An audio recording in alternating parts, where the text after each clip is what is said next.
Salam, salam sejahtera bagi kita sekalian. Saudaraku yang kasih Tuhan Yesus, hari ini kita akan kembali bersama-sama akan merenungkan firman Tuhan. Hari ini firman Tuhan terambil dari Injil Matius pasal yang ke-28 ayat yang ke-16 sampai dengan ayat yang ke-20. Matius pasal 28 ayat 16 sampai dengan ayat yang ke-20. Demikian bunyi firman Tuhan. Dan ke-11 murid itu berangkat ke Galilea, ke bukit yang telah ditunjukkan Yesus kepada mereka. Ketika melihat Dia, mereka menyembahnya, tetapi beberapa orang ragu-ragu.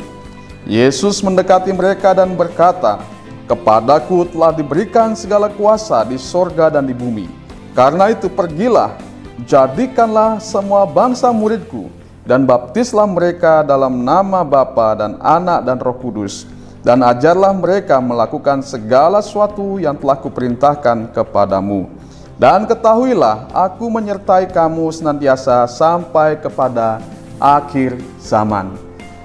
Saudara yang kasih Tuhan Yesus, tema kita hari inilah Yesus Kristus, penguasa di sorga dan di bumi. Yesus Kristus, penguasa di sorga dan di bumi. Saudara yang kasih Tuhan Yesus, Tuhan Yesus memang adalah penguasa. Karena Dialah yang menciptakan segala sesuatu. Dialah Allah. Tetapi ketika Dia datang menjadi manusia, Dia meletakkan semua itu. Dan Dia menjadi manusia seutuhnya. Dia menjadi manusia sejati. Dan setelah Dia melaksanakan tugas, setelah Dia mengerjakan pekerjaan-pekerjaannya, yaitu menyelamatkan manusia dari dosa, Ia kembali menerima tahta itu. Bahkan karena Dia telah menyelesaikan pekerjaan itu, Dia layak untuk menerima tahta itu. Saudara yang kasih Tuhan Yesus, jadi Dia adalah penguasa, baik di sorga maupun di bumi. Dia yang mengendalikan segala sesuatu. Dia yang mengatur segala sesuatu. Dia menentukan segala sesuatu. Dia yang menentukan hidup mati kita. Dia menentukan hidup kita saat ini, hidup kita pada masa yang akan datang.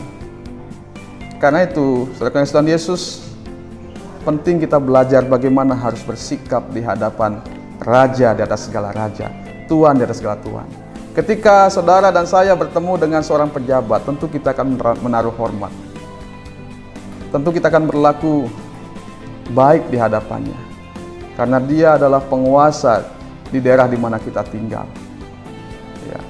Terlebih ketika kita berhadapan dengan Yesus Kristus yang adalah Raja dari segala raja, yang adalah penguasa di sorga dan di bumi, tentu kita harus lebih lagi dalam bersikap. Lalu bagaimana sikap kita terhadap Dia? Dalam pembacaan tadi kita melihat ada beberapa hal yang kita bisa lihat dari murid-murid dan juga tentunya dari Tuhan Yesus dalam pesan yang diberikan kepada mereka. Yang pertama dalam ayat 16 sampai 17 tadi, 1-17 dikatakan demikian, ketika melihat Dia, mereka menyembahnya. Ketika murid-murid melihat Tuhan Yesus, murid-murid menyembahnya. Setelah peristiwa kematian Tuhan Yesus, murid-murid beberapa kali berjumpa dengan Tuhan Yesus dalam penampakannya. Di sini murid-murid sadar, di sini murid-murid tahu bahwa Yesus adalah Allah. Yesus adalah Tuhan. Dialah yang berkuasa baik di bumi maupun di sorga. Dialah penguasa segalanya. Sehingga murid-murid ini menyembah Dia. Mereka sujud di hadapannya karena dia tahu yang di hadapan mereka ini bukan manusia biasa. Bukan sekedar guru biasa, tetapi Dia adalah Tuhan. Sehingga ketika mereka melihat Dia, mereka langsung sujud menyembah. Mereka langsung sujud di hadapan Tuhan sebagai tanda penghormatan kepadanya. Sebagai tanda bahwa mereka takut, tunduk, hormat kepadanya.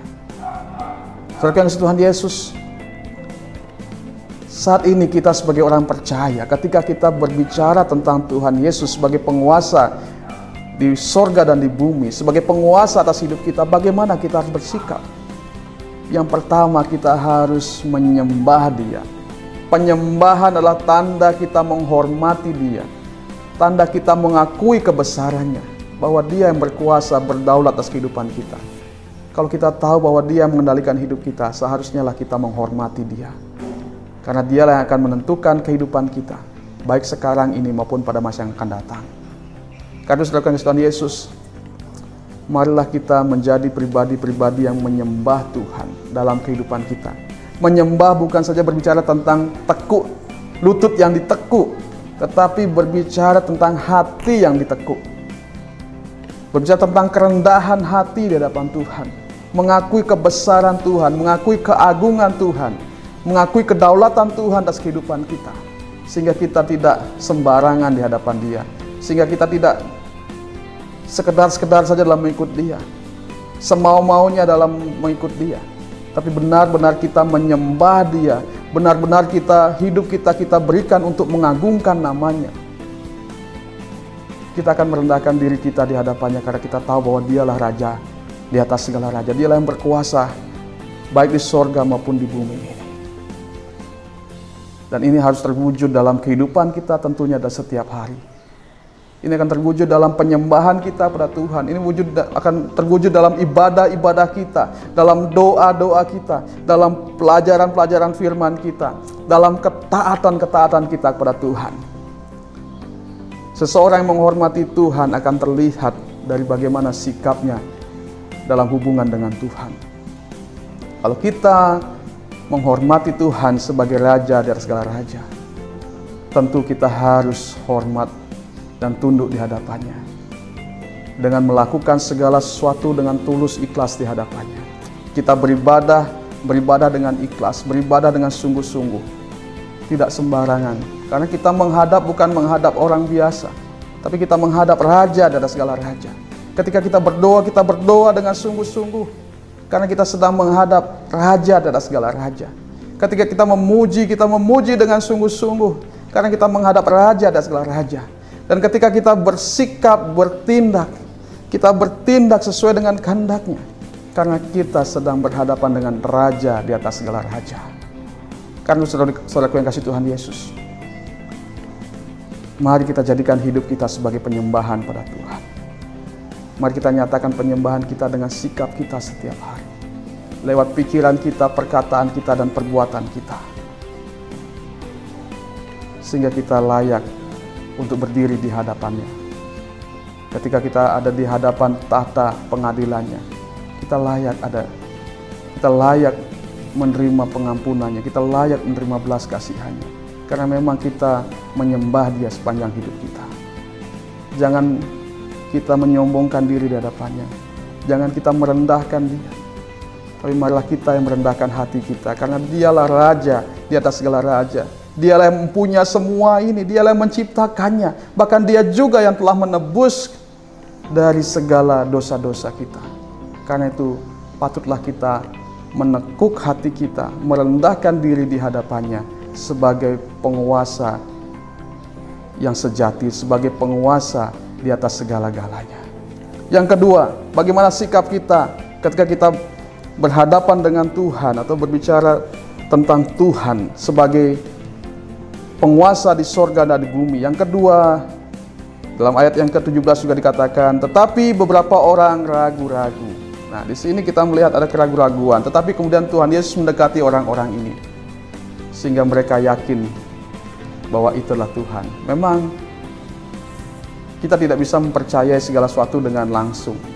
Tidak sedikit orang yang ragu-ragu dalam mempercayai sesuatu. Ini tidak sepenuhnya salah. Tetapi ketika kita sudah mengenal Dia sepenuhnya, kalau kita masih ragu-ragu, disinilah letak kesalahannya. Kita sebagai orang percaya yang sudah menerima Yesus sebagai Tuhan dan Juru Selamat, bahkan yang sudah dibaptis, sudah seharusnya kita mengenal Dia secara pribadi sebagai murid-murid Yesus. Kita sudah mengenal Dia sebagai Tuhan di atas segala Tuhan, Raja di atas segala raja. Karena itu bukan waktunya lagi bagi kita untuk ragu-ragu, melainkan waktunya bagi kita untuk percaya penuh kepada Tuhan. Memiliki iman yang sejati, bukan sekedar masih bimbang kanan kiri sana sini, benar tidak Dia Tuhan, benar tidak Dia hidup. Bukan waktunya lagi kita berbicara tentang itu. Ketika kita menjadi pengikut Kristus, ketika kita telah menerima baptisan, itu artinya kita sudah harus sepenuhnya percaya kepada Dia sebagai Tuhan di atas segala Tuhan, Raja di atas segala raja. Karena itu, saudara yang kasih Tuhan Yesus, mari kita mantapkan hati kita. mantapkan iman kita. Mari kita semakin mendekatkan diri pada Tuhan, semakin mengenal Dia, meningkatkan pembacaan kita, pembelajaran kita akan firman, sehingga kita lebih kenal Dia, sehingga iman kita semakin kuat dan teguh di dalam Dia. Tuhan Yesus berkata, orang yang ragu-ragu atau orang yang bimbang tidak akan mendapatkan apa-apa. Karena itu jangan menjadi pribadi yang bimbang, tapi jadilah pribadi-pribadi yang percaya penuh pada Tuhan Yesus. Menjadi pribadi-pribadi yang yakin, yang memiliki iman yang sejati di hadapannya. Sehingga ketika Ia datang, nanti Ia mendapati iman dalam diri kita. Karena itu mari kita bangun iman yang sejati dalam diri kita. Mari kita mempercayakan diri kita sepenuhnya kepada Dia. Karena Dialah penguasa di sorga dan di bumi. Saudara yang kasih Tuhan Yesus, murid-murid ragu pada awalnya. Tetapi ketika mereka dekat dengan Tuhan, di sana mereka mengenal Tuhan dan langsung menyembah Dia. Keraguan-raguan mungkin timbul karena kita kurang mengenal Tuhan. Tapi kalau kita bisa mengenal Tuhan dengan sungguh-sungguh, mengenal Dia secara pribadi, maka tentu keraguan-raguan itu akan hilang. Karena itu, kenallah Tuhan. Makanya Rasul Paulus berkata, yang kukhendaki ialah mengenal Dia dan kuasa kebangkitannya. Mengenal Tuhan penting bagi kita, supaya kita jangan menjadi ragu-ragu. Milikilah iman yang sejati. Milikilah keyakinan yang sungguh akan Tuhan Yesus, karena Dialah penguasa di sorga dan di bumi. Kalau kita ragu-ragu, kita tidak akan dapat bagian apapun dalam kemuliaannya. Tapi berbahagialah mereka yang percaya kepadanya. Sebagaimana dikatakan dalam Yohanes 3:16, karena begitu besar kasih Allah akan dunia ini, sehingga Ia memberikan anak yang tunggal, supaya setiap orang yang percaya kepadanya tidak binasa. Bagaimana dengan mereka yang ragu-ragu? Mereka yang ragu-ragu pasti akan binasa. Hanya yang percaya kepadanya. Karena itu percayalah sepenuhnya pada Tuhan Yesus sebagai juru selamat kita dan juga sebagai Tuhan dan Raja kita. Dan yang ketiga, ketika kita berbicara tentang Tuhan Yesus sebagai Raja dan segala Raja, bagaimana sikap kita sebagai umat Tuhan? Yang ketiga, mari kita turut mengerjakan pekerjaan-pekerjaannya. Mari kita turut ambil bagian dalam karyanya. Apa karya Tuhan? Jelas, karya Tuhan adalah karya keselamatan bagi dunia. Dia sudah mati di atas kayu salib untuk menyelamatkan umat manusia dari segala dosa, untuk menebus semua dosa manusia. Karena itu kita sebagai orang yang percaya pada masa sekarang ini sudah menjadi bagian dalam kehidupan kita untuk menjadi saksinya, untuk memberitakan Injilnya, memberitakan kebenarannya. Karena itu Tuhan Yesus berkata, pergilah, jadikanlah semua bangsa muridku.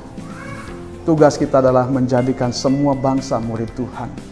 Tugas kita adalah pergi keluar untuk memberitakan kasih setianya, supaya orang mengenal Dia dan orang menjadi muridnya. Setelah mereka menjadi murid Yesus, tugas kita adalah membaptis mereka sebagai tanda bahwa mereka menjadi pengikut Yesus. Baptis mereka dalam nama Allah Bapa, Putra dan Roh Kudus, sebagai tanda bahwa mereka adalah pengikut Yesus. Dan yang tidak kalah penting juga, Tuhan Yesus berkata, ajarlah mereka melakukan segala sesuatu yang telah kuperintahkan kepadamu. Ajar mereka.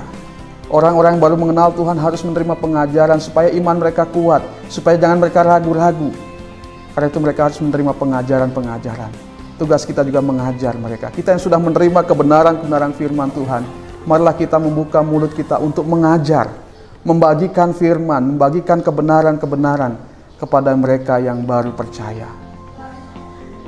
Memang ini tugas yang berat bagi kita, bukan tugas yang mudah. Ini pekerjaan yang besar yang Tuhan sediakan bagi kita. Tuhan mau supaya kita ambil bagian dalam pekerjaannya. Seperti yang dikatakan Tuhan Yesus kepada Simon Petrus, apakah engkau mengasihi aku? Simon berkata, ya Tuhan, aku mengasihi engkau. Gembalakanlah domba-dombaku. Tuhan mau kita mengambil bagian dalam pekerjaannya, yaitu memberitakan Injilnya, menggembalakan domba-dombanya dengan memelihara iman mereka. Dan ketahuilah, kata Tuhan Yesus, aku menyertai engkau sampai kepada akhir zaman. Kita tidak bekerja sendiri, kita tidak berjalan sendiri. Tuhan tahu ini pekerjaan yang tidak mudah, Tuhan tahu ini pekerjaan yang berat. Karena itu Dia berjanji menyertai kita sampai pada akhir zaman. Artinya hari ini Tuhan masih bekerja Tuhan masih menyertai kita. Karena itu jangan takut, jangan ragu dalam memberitakan firman. Jangan takut, jangan ragu dalam memberitakan Injil. Karena Tuhan beserta dengan kita. Kita tidak berjalan sendiri. Ada Tuhan bersama dengan kita. Ini janji yang luar biasa bagi orang yang percaya.